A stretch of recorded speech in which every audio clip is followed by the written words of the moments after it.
Hi guys, welcome back to the channel. We'll be continuing with central giant cell tumor. We're starting the histopath part today. Okay, let's start. Histopathology. These tumors are red to brown in color. Okay, we have seen that they are red to brown in color. Consist of spindle cell stroma, that is they are quite cellular. Variable amount of collagen is also found, and extravasated erythrocyte hemosiderin is noted. In central giant cell tumor, we can appreciate extravasated erythrocyte hemosiderin.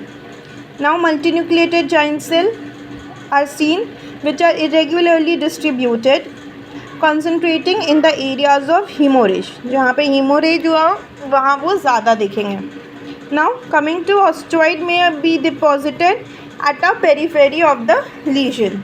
तो हम जो mainly histopath में हमको क्या दिखेगा कि they are mainly cellular with variable amount of collagen and extravasated erythrocyte with hemosiderin and multinucleated giant cells, of course. Okay, the giant cell have been shown to excavate bone, respond to calcitonin and bind osteoclast specific monoclonal antibody, indicating that they are induced osteoclast. तो ये जो giant cell पाए जाते हैं, they have shown to excavate bone, मतलब जो osteoclastic activity होती है, ऑस्टियोक्लास्ट क्या करते हैं, bone resorption. So these also excavate bone. They also respond to calcitonin as osteoclast does and bind to osteoclast specific monoclonal antibodies. So this indicate that they are induced osteoclast. The multinucleated giant cell are induced osteoclast. The so-called aneurysmal bone cyst is a condition that frequently develops secondarily within another lesion of bone. It is associated most frequently with central giant cell tumor.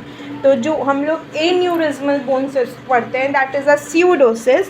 It is most frequently associated within another lesion of bone, and most frequently it is associated with central giant cell tumors. Now, treatment plan. There are 4 treatment options, 2 non-surgical and 2 surgical options. Coming to non-surgical options of treatment plan, first is it usually begin with intralesional steroid injection. तो हम intralesional steroid injection से start करते हैं. Which steroid is recommended?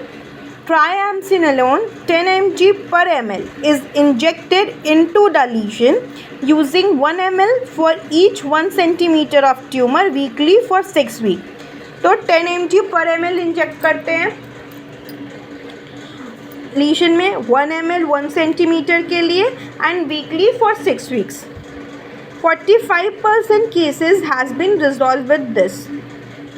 इससे 45% of cases resolve कर जाते हैं, और जो नहीं रिजॉल्व करते मे बी वो लार्जर ड्यूरेशन के हो या फिर लार्ज खुद लीशन हो, तो उनके लिए सर्जिकल अप्रोच लगता है. Now coming to second option of non-surgical treatment is daily subcutaneous injection of 100 units of salmon calcitonin for 9 months to 1 year.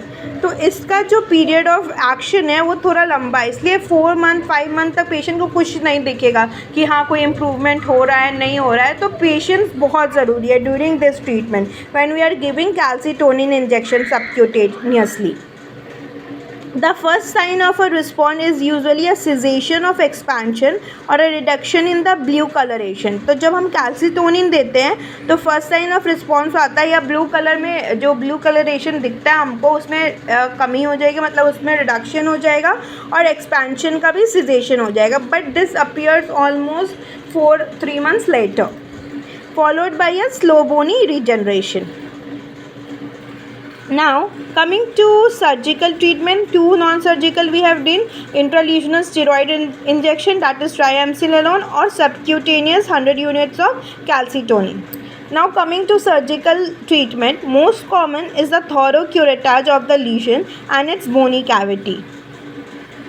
Multiple recurrent lesion or lesion with significant destructive bone response to the point of near pathologic fracture में require resection. अब बहुत multiple recurrence है या destructive legion है तो उसके लिए हम लोग को रिसेक्शन करना पड़ेगा। तो curettage is first and resection is second. So we'll be continuing the surgical treatment plan in the next class. Till then, like, share, subscribe and comment. Bye.